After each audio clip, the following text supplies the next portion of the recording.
زاده یوسفزی ده د پښتو په دې تاریخي ټپه باندې سټیج ته د راتلو بلنه ورکوم چې پښتو د اوسپنې چڼې دي، پښتو د اوسپنې چڼې دي، پښتونه یاره پولادي کېږده غاښونه. ښاغلی زمیزاده یوسفزي.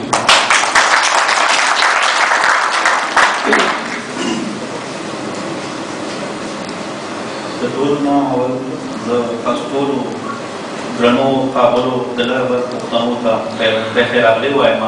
ټول ستړي مشئ. دا نن زموږ لپاره یقینا چې ډېره د خوشحالۍ خبره ده.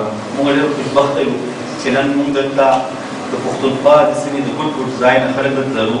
چونکې دا نننی پروګرام چې کوم دی دا د مورنو ژبو د نړیوالې د ورځې په مطابق دی د مناسبت سره موږ لمانځنه کوو. نو درې په حواله باندې چونکې په موږ باندې دا پابندي وه چې هر سړی به لږې خبرې کوي. ما به داسې څیزونه ډیپي راوړو هغه ډېر زیات وو، خو بهرحال زه به د دې په حواله باندې د دې ورځې په مناسبت باندې دا ووایم چې 21 فروری د مورنو ژبو نړیواله ورځ په توګه لمانځنه کېږي په ټوله دنیا کې، په ټوله نړۍ کې. یونسکو په دې هیله 21 فروری د ژبو د مورنو ژبو په توګه منلې وه چې ټول ولسونه په خصوصي توګه هغه کامونه چې ژبې مخ پر کېدو دي د خپل دې بنیادي او انساني حق نه خبر شي چې ژبه د تعلیم، خپلواکۍ او ترقۍ لومړۍ زینه ده یا پوړۍ ده. ژبه شناخت دی، پېژندګلو ده. خو په نننۍ نړۍ کې څو زورور ژبې لګیا دي چې هغه لګیا دي غواړي ژبې د منځه وړي. یو ژبه چې تر څو د سرکار، تعلیم، میډیا، فوج، تجارت او د نورو ضرورتونو ژبه نه شي، دا خطر به موجود وي چې دا ژبه به د منځه وړلی شي. ژبه پېژندګلو ده او ژبه د کلتور د ملا تیر وي. ژبه د وینې په څېر د کلتور له زړه سرچینه اخلي او د ټولنې په بدن کې بهیږي. ژبه هغه ښکارنده ده چې د یو ژوندي جسم په توګه له انسان سره ملګري وي او له هغوی سره د خپل چاپېرچل، شاوخوا شیانو، ذهني نړۍ د اړتیاو په بیانولو کې مرسته کوي. ژبه انسانانو سره ژوند کوي، بدلېږي، حتی چې بې غوره شي نو مړه کېږي. په تېرو وختونو کې پښتون په هغه ژبو کې په هغه ژبو کې شمېرل کېده چې په راتلونکي نسلونو کې به د منځه لاړه شي. اوس ښه خبر دا ده چې پښتانه راویښ شوي دي او دې طرف ته پاملرنه کړې ده. نو ژبه د هغه لیست نه لرې شوې ده. زموږ د پښتو چې کوم ده اوس د هغه لیست نه لرې شوې ده. دې ته بېخي داسې خطره نشته. او موږ په دې فکر یو چې کومه ژبه د دې نړۍ رکېږي نو موږ دا وایو چې دا نړۍ چې کوم ده د خپل یو حیث برخه چې کوم ده هغه روکوي. او په کوم وطن کې چې موږ ژوند کوو په هغې کې 15 شپې تجربې ویل کېږي او ګڼ شمېر خلک لري. خو له بل مرغه یوه پردۍ ژبه په خلکو تپلې شوې ده چې په حقیقت کې د دې خاورې ژبه نه وه. یو مصنوعي او دروغجنې نظریې دپاره او د هغې ترقۍ او د پرمختګ دپاره او د هغې دپاره په نورې ژبې چې کومې وي د دې خاورې چې کومې ژبې وي هغه محکومې ژبې جوړې کړې شوې.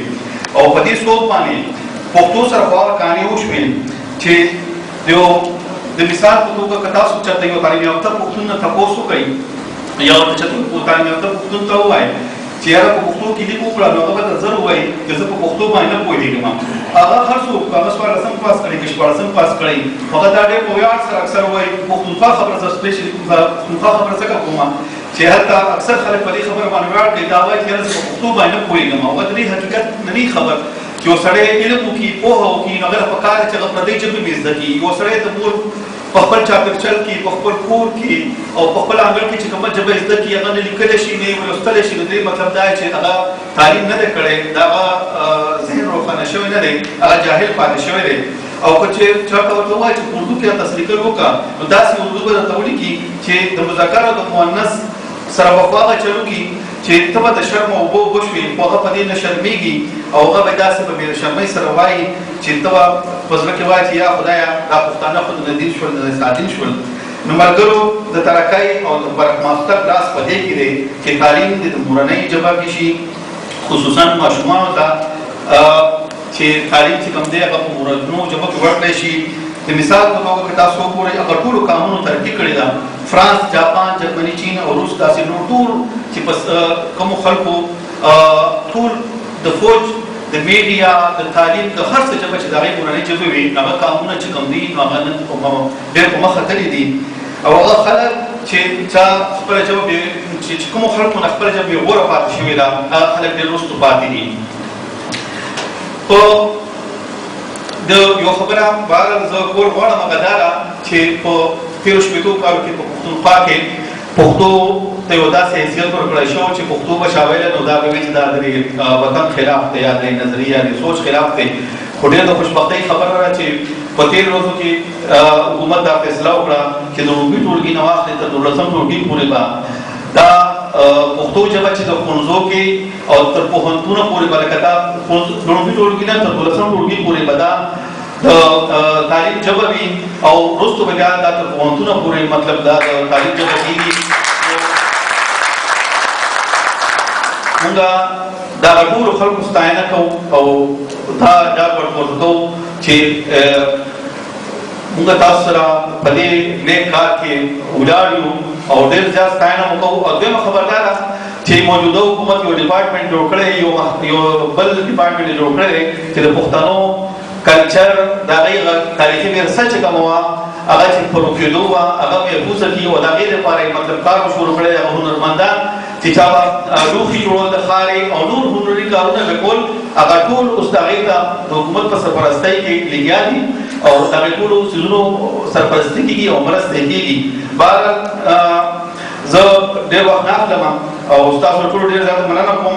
خو په اخره کې به دا ووایم چې د خپلې نړۍ ژوندۍ ساتلو لپاره باید په مورنۍ ژبه کې پکار دی چې موږ په پښتو کې وغږېږو، پښتو ووایو، پښتو ولیکو او پښتو وکړو. شپه مو په خیر، الله مو مل.